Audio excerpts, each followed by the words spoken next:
everyone, this is Rachel. Thanks for clicking on my video. And I wanted to come in today and talk about my and my daughter's journey through her college experience. I know that this is the time of year that if you have a high school graduate and they're preparing to go off to college, that you're in a frenzy buying things for their dorm room and getting them prepared for college. Now, I wanted to come in and talk about this because my daughter is in her 5th year of college.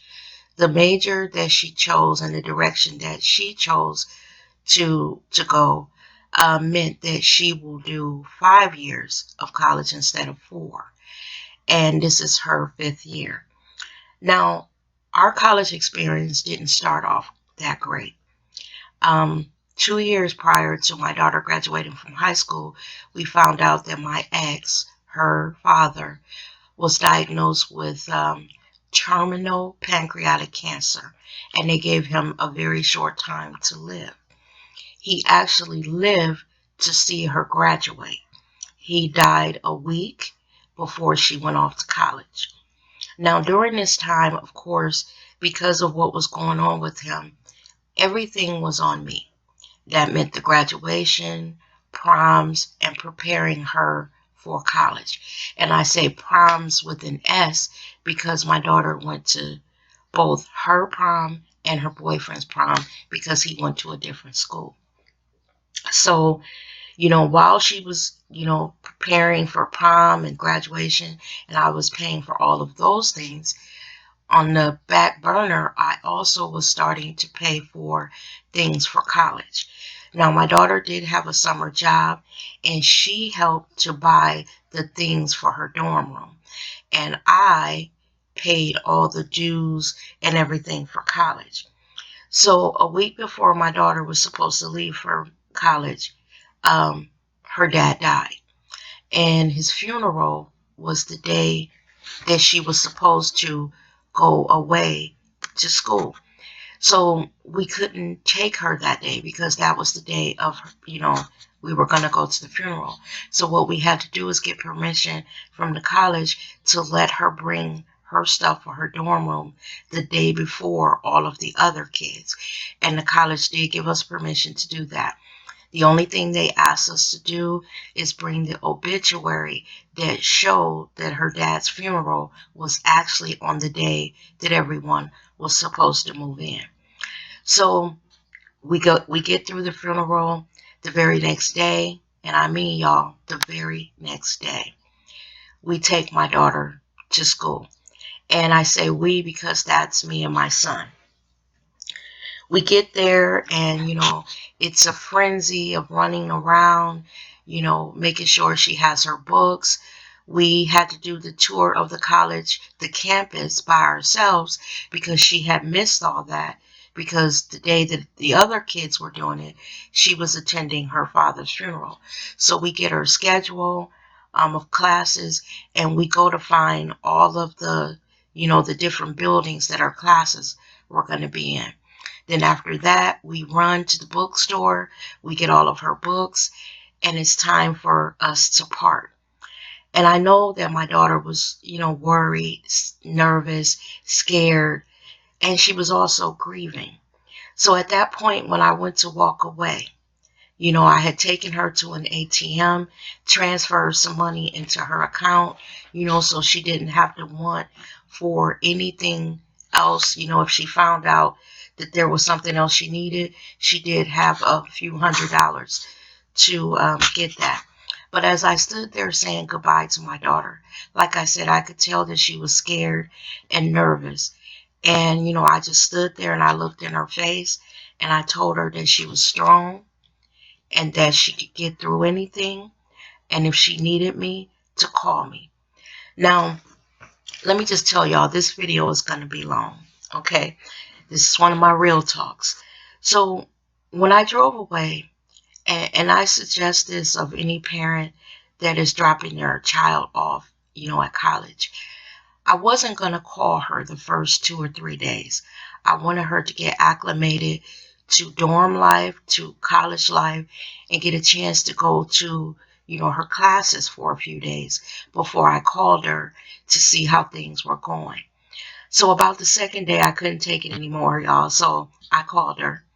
And, I did ask the questions that a parent would ask. How's your roommate? How is it going to classes? What are your classes like? Your professors, all of that. And while she was excited about college, I could sense something in her voice that she was a little down. And it all was to do with the grieving process that she was going through. The other kids around her, they were excited. They were going to parties and all of the things that occurred the first week that you actually go to college. And my daughter, she didn't feel like being in a celebratory mood. She didn't feel it because she was grieving. So, I did the parent thing. I was supportive, telling her that it was okay to grieve, and that if she ever needed someone to talk to, of course she could call me. Now, a few weeks in, she started to have problems with her roommate. And one thing that I like about the college that she goes to, if those kids have problems with each other, they do not try to make them work it out. They will, if the young person asks to be moved to another room, they will be allow them to move. Now, what made my daughter move is because she had gone to class, and when she came back, her television was broken. Her roommate had broken her television. And when she asked the roommate about it, the roommate lied and said she didn't do it. Now, my daughter said, Mom, before I went to class, I was actually watching television. And then when I came back, the back part of my television was broken. And the reason why this hurt my daughter so much is because it was a television that her dad had bought her. Prior to him getting really sick, he was able to buy her a television. And now this television that her deceased father had bought her was broken. So it was the last straw for my daughter, and she moved to another room. Now, that first semester, I was very worried about her because I know she was grieving. I know she was a little down, and I was worried about her grades. Now, one thing with my daughter, because of her GPA in high school and her ACT or an SAT scores, she was able to get a couple of scholarships. And anyone who's ever been to college knows that you have to maintain a certain GPA to maintain your scholarship. So I was worried, but it came the time for them to get their grades, and she called me, and she had made the dean's list that first semester. And I was so surprised, y'all, because I was thinking, how is this girl down here, depressed, grieving, and able to make the dean's list? And she said what it was is that while all the other kids were partying and going out, she wasn't in the mood. So she would go off somewhere quiet, and when she was there, she would take her books and just read and study. And because of that, she made the dean's list. Now, we went through the first year, we got through it. There were other problems because my daughter has allergies and sinus problems and all of that. And these dorms that they were in were built years ago, so they didn't have air conditioning. So the first couple months of school, she went through where she was having a lot of problems breathing, basically, y'all. You know, I had to, advise her to go to their student clinic to get, all kind of medications to help her breathe and just all kinds of stuff. Make sure she had the right fan and, that would, you know, blow really hard, getting her humidifiers, dehumidifiers, everything to just get her through being in a room that was small, cramped, and with no air conditioning. So we got her through the first year. Now, when she came home, she told me, Mom, as soon as I'm able to, I want to move off campus and get an apartment. And so with the college that my daughter goes to, they have to do their freshman year on campus, and then they can move off campus. So she was excited about getting an apartment. She found a little townhome where there were like 5 bedrooms, 5 girls, and she decided to go that route. She was, really excited about getting that first apartment. The only problem is she didn't know any of the roommates. And when she got there, there were 4 white girls. And they basically had nothing to do with her. So immediately she was depressed again because she thought that she was going to move into an apartment. It was going to be 5 girls. They were going to have fun and, all of that. And here she was in an apartment that, the girls really had nothing to do with her.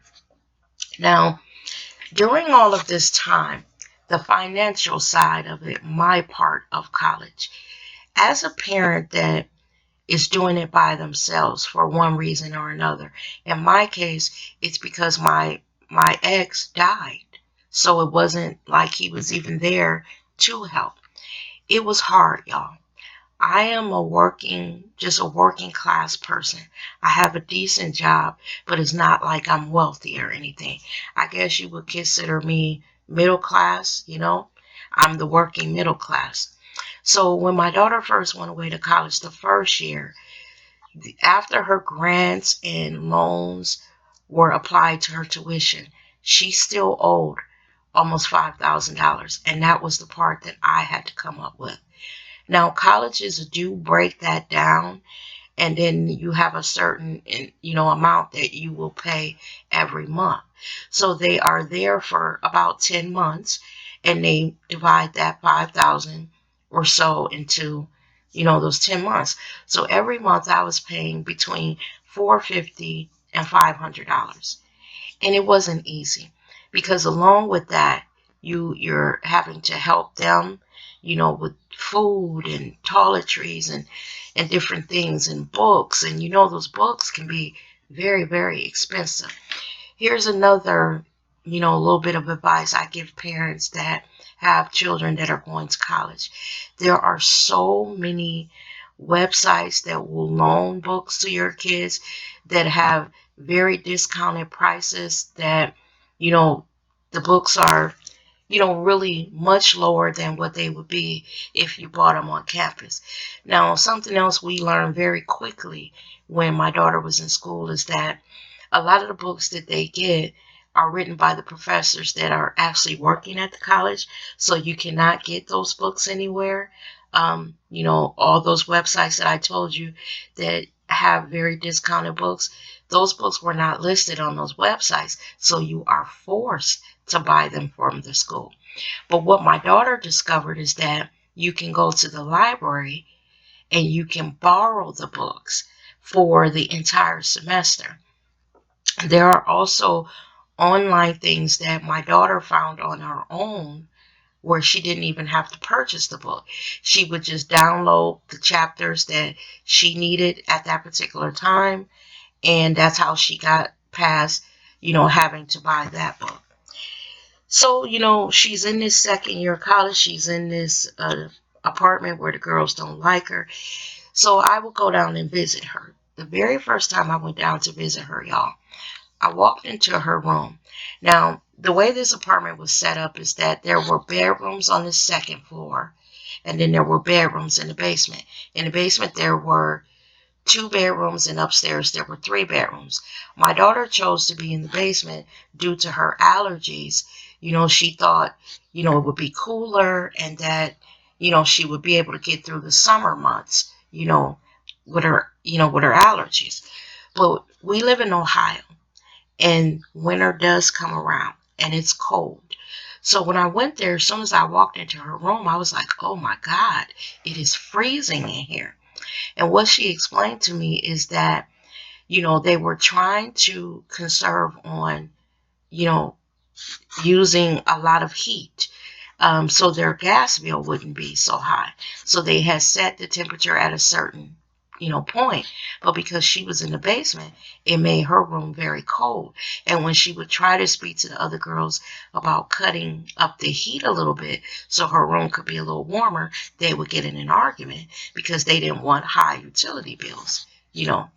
So I said, okay, let's do this. Let's go to Walmart and let's find you a very good space heater. So I took her to Walmart knowing that not only was I going to buy the space heater, but there were going to be, quite a few other things that I probably needed to get her. By the time we got done shopping, me taking her to the grocery store, loading her up with things for her room, her little fridge that she had in her room, I had spent well upwards of $250. But that's the thing that you do when you have a child in college. You are constantly, you know, visiting them or talking to them on the phone and having to send them little bits of money here and there to help them get through it. So not only are you paying their monthly tuition, helping them with books, but there are other expenses. And I tell parents this, if you're just working class like me, and you have a small savings and you're in this college thing, sometimes it's not always that big amount that you're able to deposit into their bank account. For a college campus, $20, $30 is enough if you can do it consistently. Like, just say every Friday you deposit $50 into their account. For them on a college campus, that's a lot of money, because if you think about it, if their room and board is covered, they're eating because that's part of their tuition. The $50 that you're giving them after you've paid for tuition and books is spending money. And if they can count on that money consistently, it helps get them through college.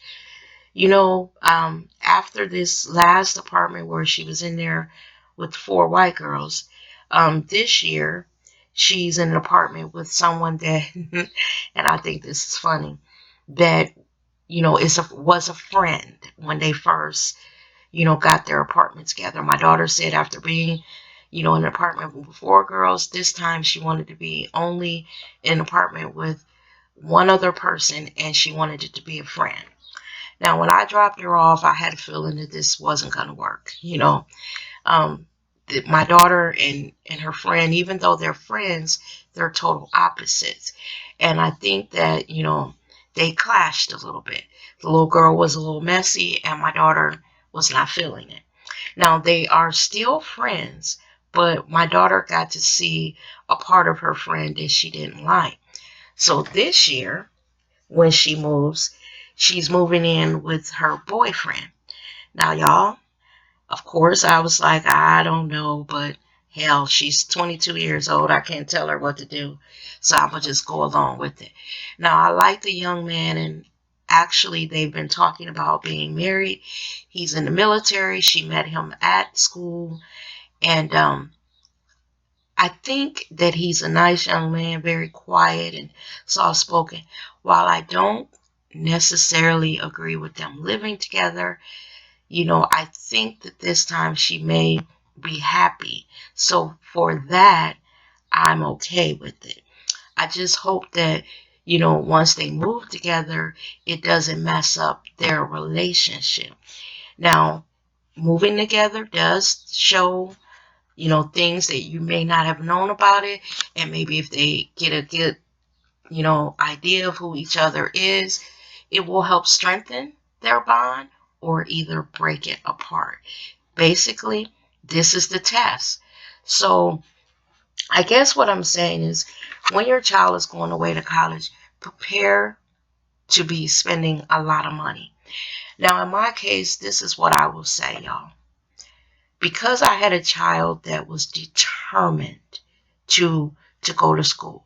She had, very, very good grades all through school, elementary, middle school, and high school. I vowed to her that as long as she tried and did good on her end, that no matter what I had to do, I would make sure that financially her tuition was covered, her books were covered, that I would do the best that I could. Now, honestly, y'all, it was so hard. It was so hard coming up with money to help her. Like I said, I'm not wealthy. I'm just working class, I guess what you would consider middle class.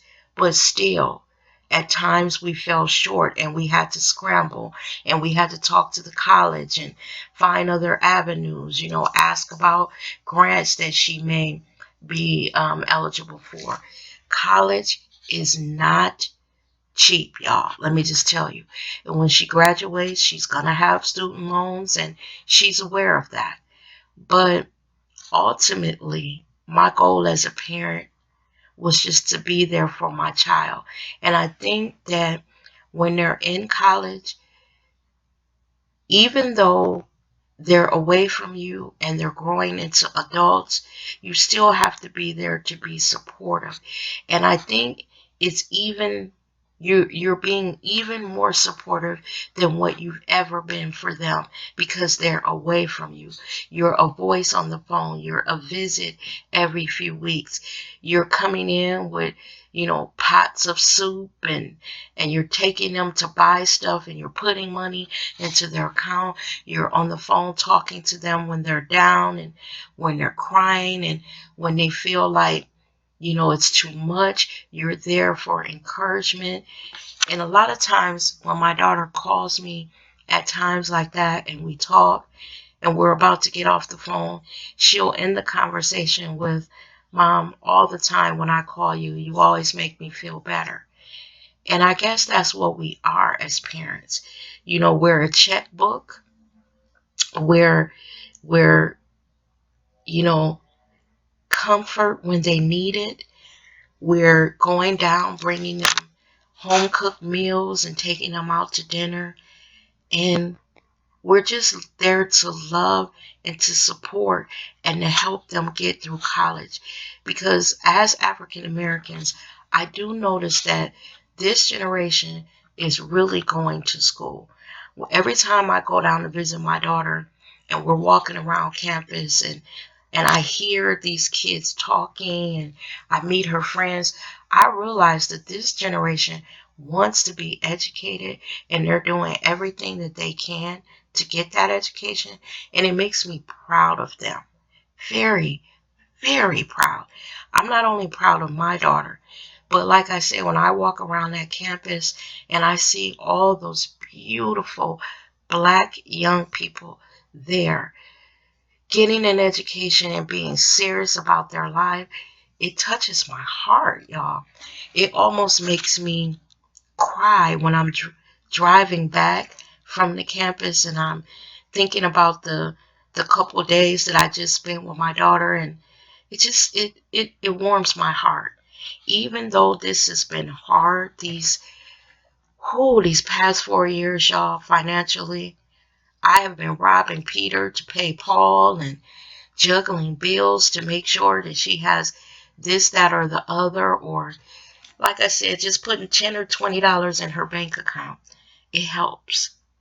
So I just want to tell all the parents who have kids on their way to college, good luck, stay strong, and at the end of it, it's worth it, because you can take pride in knowing that your child did it, and in some small way you were there to help them get through it. And with that, y'all, this is the end of my video. And I like to hear from any parents out there that have kids in college. What was your experience like? Leave it down in the comment section. And guys, I will catch you in the next video. You have a great day now. Bye-bye.